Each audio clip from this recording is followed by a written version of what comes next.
بسم اللہ الرحمن الرحیم۔ السلام علیکم ناظرین، میں ہوں عام شہری عارف حمید بٹی، لاہور سے اہم ترین خبروں کے ساتھ۔ ناظرین، پاکستان میں سیاسی عدم استحکام اور معاشی عدم استحکام نے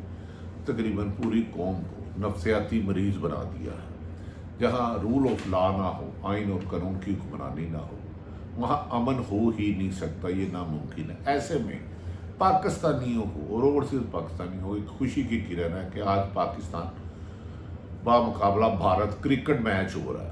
اور ہر گھر میں کرکٹ میچ، خواتین، بزرگ، بچے، نوجوانوں سب دعا گو کہ اللہ تعالیٰ پاکستان کو کامیاب کرے اور بھارت کرکٹ میں شکست کھائے پاکستان سے۔ ناظرین،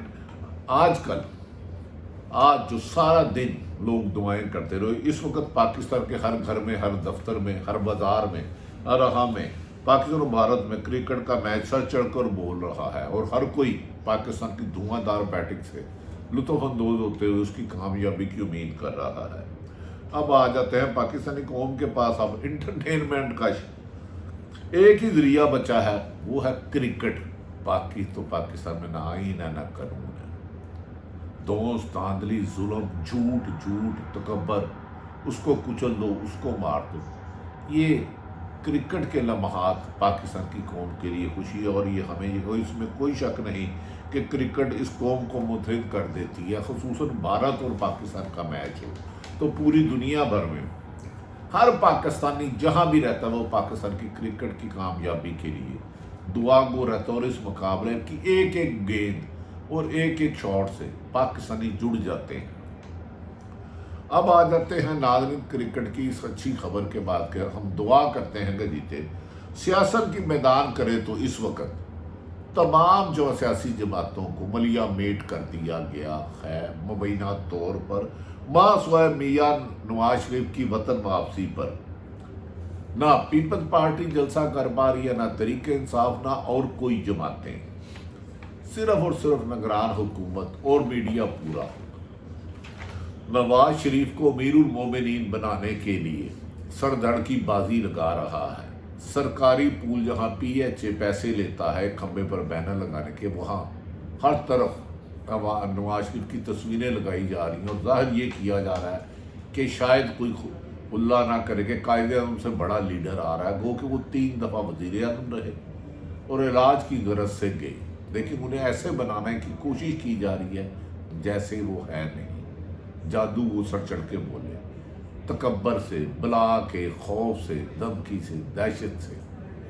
22 کروڑ 25 کروڑ عوام کے میں پسندیدہ بندے کو کوئی بھی ہو، میں اس میں فرض کا نہیں لیتا، ہیرو بنایا ہی نہیں جا سکتا۔ زیرو کو ہیرو بنانا آپ کا نہیں، اللہ کا کام ہے، کچھ کام اللہ پہ بھی چھوڑ دیں۔ خیر ناظرین، سیاست کے میدان میں نواز شریف کی واپسی نون لیگ کو ماحول گرم کرانے کی کوشش کر رہی ہے، لیکن کہیں بھی بات نہیں بن رہی کیونکہ عوام کی سپورٹ حاصل نہیں ہے۔ طاقت ہے، سیاست ہے، پیسہ ہے، سرکاری مشینری ہے، جلد سے جلوس ہیں، 5 بجے اور 4 بجے اور اس کو بلا لو، اس کو بلا لو، یہاں تک کہ جوش خطابت میں محترم مریم نواز جو ہر دل عزیز لیڈر ہے پاکستان مسلم لیگ کی، انہوں نے کہہ دیا نواز شریف کے علاوہ وزارت عظمیٰ کا اہل ہی کوئی نہیں، سارے ہی نااہل ہیں۔ اپنی پارٹی پوری کی پوری پر چارج شیٹ کر دی، ایون کہ ان کے چچا بھی وزیر اعظم رہے، انہوں نے کہا وہ بھی نااہل رہے ہیں۔ خوشحالی لانے کے لیے نواز شریف ہی ایک ہی امید ہے، ان کے مطابق دعویٰ ہے ان کا۔ ناظرین، جس طرح شہر بھر میں نواز شریف کی آمد کے خیر مقدم کے بینر لگائے جا رہے ہیں، جہاں سرکاری ایک پیسے کے بینر لگائے جا سکتے اور سرکاری مشینری استعمال ہو رہی ہے، وہاں کوئی ان پر سیاہی پھینک جاتا ہے اور کوئی پوسٹر پھاڑ دیتا ہے، اور کوئی پوسٹر کے سامنے کھڑے ہو کے نعرے بازی لگاتا ہے، کیونکہ کمزور لوگ طاقتوروں سے لڑ نہیں سکتے، کیونکہ طاقت کا جب اختیارات سے تجاوز کر کے پولیس کسی کو پکڑتی ہے، تشدد کرتی ہے، ظلم کرتی ہے، یا کوئی بھی آدمی کسی کو اوپر اپنی رائے مسلط کرنا چاہتا ہے، تو بے بس آدمی صرف بددعائیں دیتا ہے، نعرے مارتا ہے، دل میں برا کہتا ہے اور اللہ کے آگے فریاد کرتا ہے۔ اسی طرح لگاتے سرپرستی میں ہے، لیکن عوام،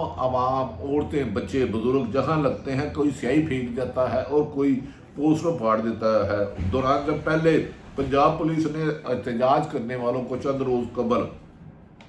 اساتذہ پر جو احتجاج، اساتذہ ٹیچر جو ماں باپ کی جگہ ہوتے ہیں ان پر لاٹھی چارج کیا، کہا کہ اسکول پرائیویٹ کر دو، غریب آدمی کا بچہ نہ پڑھے، اس ملک میں لفظ میں پڑھے، بیکن ہاؤس میں پڑھے اور لاہور گرامر میں پڑھے، جس کی روزانہ ماہانہ انکم 10 لاکھ ہے۔ اساتذہ پر لاٹھی چارج کیا تو بچوں نے غصے میں آ کر نواز شریف کی آمد والے بینر جو مختلف اور بورڈ سرکاری جگہوں پر لگے ہوئے تھے پر جوتے برسائے اور تصویروں کو پھاڑ دیا، جسے سوشل میڈیا اور مختلف میڈیا نے دکھایا۔ یہ میری رائے نہیں ہے، یہ جو لوگ کر رہے ہیں میں وہ آپ تک پہنچا رہا ہوں۔ پنجاب بھر کے نون لیگ کے رہنما اب جلسوں کی بجائے اور جلسیوں کی بجائے کارنر میٹنگ میں مصروف ہیں، کیونکہ ہزاروں کی تعداد میں نہیں درجنوں کی تعداد میں لوگ آتے ہیں، جبکہ نون لیگ ہزاروں کا ہی دعویٰ کرتی ہے۔ کارنر میٹنگوں میں مصروف ہے، لیکن قیمے والے نان، بریانی، قورمہ اور سویٹ ڈشوں کے رونق میلہ کے باوجود بھی عوام کی تعداد شرکت نہ کرنے سے میلے بھی سونے سونے لگتے ہیں۔ تنہا لگ رہی ہے نون لیگ، لیکن اسے بڑھا چڑھا کر پیش کرنے کے لیے لگڑ بگڑ چمچے کرچوں میں بڑی رقم بانٹی جا رہی ہے۔ کہا جا رہا ہے کہ 16 اکتوبر کو نواز شریف کی حفاظتی ضمانت کی درخواست اسلام آباد ہائی کورٹ میں دائر کی جائے گی، جبکہ سابق وزیر اعظم عمران خان درجنوں دفعہ گئے، لیکن انہیں اعتزاز احسن کے مطابق انصاف نہیں مل رہا۔ امید ہے کہ عدالتیں انصاف ہی کرتی ہیں۔ سابق وزیر قانون اعظم نذیر تاڑر اور امجد پرویز نواز شریف کی جانب سے پیش ہوں گے۔ عدالت کل کو کیا فیصلہ کرتی ہے اس کی پیش گوئی کرنا تو مشکل ہے، نہ کرنی چاہیے، لیکن میں سپریم کورٹ کا ماضی قریب کا فیصلہ آپ کے سامنے پیش کرتا ہوں اور فیصلہ کر لیں کہ انصاف کا قتل ہوگا کہ انصاف۔ دسمبر 2022 میں پنجاب بار کونسل کے ممبر رانا آصف نے حفاظتی ضمانت درخواست دی تھی۔ رانا آصف کو توہین عدالت کیس میں لاہور ہائی کورٹ نے لگ بھگ 1 یا 1.5 ماہ قید کی سزا سنائی تھی۔ 1 یا توہین عدالت میں 1.5 ماہ قید کی سزا سنائی تھی۔ رانا آصف گرفتاری سے قبل سپریم کورٹ میں اپیل کر دی۔ رانا آصف نے گرفتاری سے قبل سپریم کورٹ آف پاکستان میں اپیل کر دی اور سپریم کورٹ کے 3 رکنی بینچ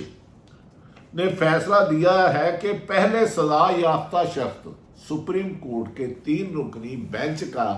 فیصلہ ہے کہ سزا یافتہ شخص جیل میں سرنڈر کرے، یعنی کہ ہر حال میں جیل جائے، اور اس کے بعد دیکھیں گے کہ سزا کے خلاف اپیل کرنی ہے کہ اپیل کا کیا کرنا ہے، یعنی کہ نواز شریف بھی سزا یافتہ اور اشتہاری ہے۔ اس فیصلے کے مطابق دسمبر 2022 میں تو انہیں سپریم کورٹ کے 3 جج خود کہہ چکے ہیں پہلے سرنڈر کرے، جیل جائے اور پھر فیصلہ کریں گے، تو پھر انہیں نواز شریف صاحب کو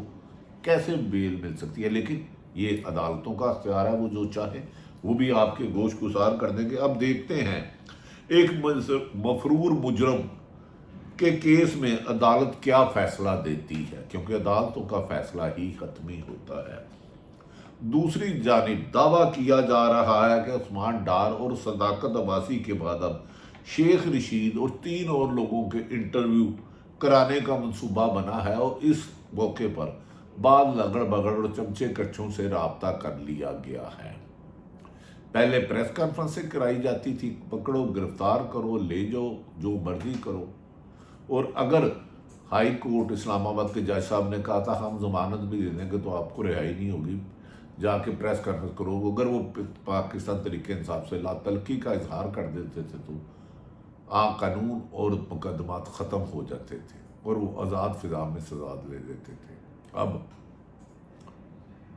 بندے ہی غائب کر دیے جاتے ہیں اور انٹرویو کرا لیا جاتا ہے۔ کچھ صحافی یہ دعویٰ کر رہے ہیں کہ انٹرویو اسی ہفتے شیخ رشید صاحب اسی ہفتے آنا تھا، لیکن ناگزیر وجوہات کی بنیاد پر اب یہ اگلے ہفتے نشر ہوگا، کیونکہ ڈان نے ریکارڈنگ کی تھی لیکن 3 دن بعد دکھانا پڑا۔ اس کی وجوہات کیا ہوئی یہ تو ڈان انتظامیہ بہتر بتا سکتی ہے، لیکن انہوں نے BBC کو کہا تھا کہ پہلے ہم تحقیقات کر لیں۔